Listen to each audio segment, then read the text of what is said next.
No, it's just, and all of a sudden, I got all choked up, which of course was becoming a pattern with me. And I started to be honest, which hadn't been the pattern for a while. My brother, my brother, while I paused to cry, my math teacher passed me a box of tissues. Do all the kids crack like robin eggs when they get hauled in here? Mrs. Palma said, tell them, Stephen. Not tell us, Stephen, but tell them, Stephen, which means she knew. My brother has cancer. Boy, if you ever want to shut up a room full of grown-ups, my brother has cancer is the secret command code. They all just looked at me in silence for a good 15 seconds. Well, not a good 15 seconds, but you know what I mean. Even as I tried to blow my nose and wipe my eyes with the thin, crappy school tissue without looking too horrendously gross, I was thinking, why do these people basically beat the truth out of you if they don't want to hear it? When they did start talking again, their tone was a lot softer and gentler. Mr. Wantra said, of course, under the circumstances, I could stay in All City, provided that I start doing my work again. Each subject teacher agreed to put together a packet of work for me to do as makeup work. And then they went as far as to give me the Christmas break to get the papers in because the marking period would be over in January. Mrs. Gailey even gave me another candy heart. But there's one more item on my agenda. Do my parents have to know about this? If I swear I'll make up all the work on time, can you wait to call them? My mom is with my brother at the hospital. My dad is really upset right now. I'll do every bit of work, I promise. Can I please just have a chance? Everyone agreed to that, and the meeting was adjourned. Just as the period ended, I wasn't ready to walk out into the school hallway yet, so I took my time, used up some more tissues, and taking a series of very, very deep breaths. Miss Palma stayed behind with me for a minute. Stephen, if there's anything else I can do, you read my journal, didn't you? No, I didn't read your journal. What do you mean? You knew my brother had you knew my brother you knew about my brother. Stephen, I assure you, I didn't read your journal. I never read anything a student doesn't want me to ever. Then how did you know? Other people know about your brother's condition. Who? Stephen, we're both going to be late for our third period class. Who? Who knew? Who told you? A student, Stephen. A student came to me because she was extremely worried about you and didn't know what to do. Annette. I was going to have to go to the bathroom during math class and have a little talk with that girl. For the next couple of periods plus lunch, I sat around worrying about how much work I was going to have to make up and fuming about how Annette had known my secret all along and not told me and told the teacher.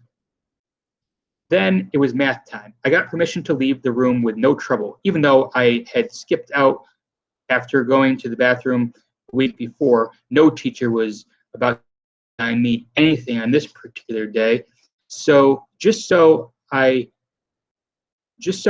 would know I hadn't been lying completely, I did go to the bathroom on my way to the band room. Even from there, I could hear that Annette was playing something really fast and angry sounding, which was a perfect soundtrack for my mood. I followed the sounds and burst into room so hard that Annette stopped playing and jumped up. Hi, Stephen. Are you okay? Yes, I'm fine. I'm more than fine. I'm peachy. I love getting led into a teacher meeting and dragged over some coals by half of the grown-ups in the school because some girl ratted me out. What are you talking about? Oh, like you don't know. I'm talking about how you ran and told Miss Palma. Told her what? About Jeffrey's cancer. Annette stood dead still and looked as though I had stopped her. Jeffrey has cancer? Oh my God. You didn't know? As awkward moments go, this one took the cake. Annette was clearly stunned by this news. Now I was in a strange position of comforting her about my brother's deadly illness. I must have said something right, though, because after a few minutes, she stopped being so mad about Jeffrey and started being furious at me for not telling her. To make a long story short, she pretty much lectured me for about 10 minutes until I realized I had to get back to math. I knew I had to end this fiasco of a conversation. Thanks for your sympathy in my time of pain, Annette. I turned to storm out and heard her shouting after me, Stephen, wait! But I never stopped walking away. I knew I was being unreasonable, but I had taken a lot of abuse already that day, and I just was not going to make peace with anyone at that moment. When I was back in the classroom, I had a weird thought occurred to me. If Annette hadn't told Miss Palma, then who had? Of course, I walked back into the math class. I got a big look from the teacher, but wasn't the withering one I would have gotten the week before. Instead, is the same kind of semi-pitying, semi-trying to be cheerful grimace that all our home visitors had pasted onto their face just as they rang our doorbell. I went back to my seat and actually paid attention until the end of the period. On my way out the door, the teacher handed me a huge folder, the worksheets I would need to do to catch up work. He might have been my fastest moving teacher, but his approach wasn't unique. By the end of the next day, I was carrying around 5 of these fun packs in an alarming assortment of pastel and glow colors. Anyway, I went to the other classes, played some drums, and walked out to the bus. Annette got on after I did, but didn't come over and sit next to me. Instead, yet another bizarre event came crashing into my day. Renee sashayed onto the bus, looked around until she locked eyes with me, and took Annette's empty seat. Hi, Stephen. Hi, Renee.